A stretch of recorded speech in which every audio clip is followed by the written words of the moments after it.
আসসালামু আলাইকুম বন্ধুগণ, কি অবস্থা, কেমন আছেন সবাই? বন্ধুরা, সৌদি আরবের অবস্থা দেখেন। এত ঝড় তুফান দেখেন, বাতাসে কি করতেছে। আজকে আমরা দুপুরে ডিউটিতে আসছি।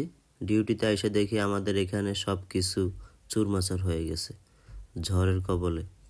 এত বাতাস হয়েছে বলার বাহিরে। দেখেন কাজগুলো, এত বড় বড় যে কাজগুলো পড়ে একদম ভেঙে গেছে। দেখেন সবাই ক্লিন করতেছে। তো এটা হচ্ছে আমাদের কোম্পানি রমজান মাসের জন্য এখানে মোকায়েম দিছিল অনেক বড় বিশাল করে, এবং কত সুন্দর ডেকোর করছে। ভিতরে দেখেন সব কিছু। এখানে শুধু ইফতার ও সেহারি আয়োজন করা হতো। তো আমরা ডিউটিতে এসে দেখতে পাচ্ছি অবস্থা।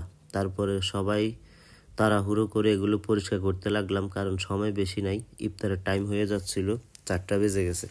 এই জায়গাটা দেখেন, এখানে মসজিদ ছিল, নামাজের স্থান। এখানে নামাজ পড়তো পুরুষ মহিলা। মসজিদের এসি দেখেন কিভাবে পড়ে আছে। তো এই হচ্ছে অবস্থা।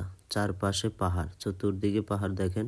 তারপরেও সব কিছু ভেঙে চুরে চুরমাচার করে ফেলছে, এমন অবস্থা। এই যে সাদা যে জিনিসটা দেখতে পাচ্ছেন, এটাই ছিল মসজিদ। তো এটা মসজিদের যে স্থান ছিল, ওই যে খেজুর গাছগুলো পাহাড়ের পাশে, ওখান থেকে বাতাসে এখানে নিয়ে আসছে এটাকে। এই হচ্ছে অবস্থা। এত ঝড় হয়েছে, এত বাতাস হয়েছে দেখেন। এত দূরে নিয়ে এসে ফালাইছে। এগুলো সব ছিল লোয়ার অ্যাঙ্গেল। আর এটা হচ্ছে কফি শপ। এই যে লোকগুলো আসছে কফি শপের। তো কফি শপে তেমন কোনো ক্ষতি হয়নি, শুধু চেয়ারগুলো আর যে দাফাইয়াগুলো, হিটার যেগুলো বলে আর কি, আগুন জ্বলে, ওগুলো পড়ে গেছে, এটুকুই।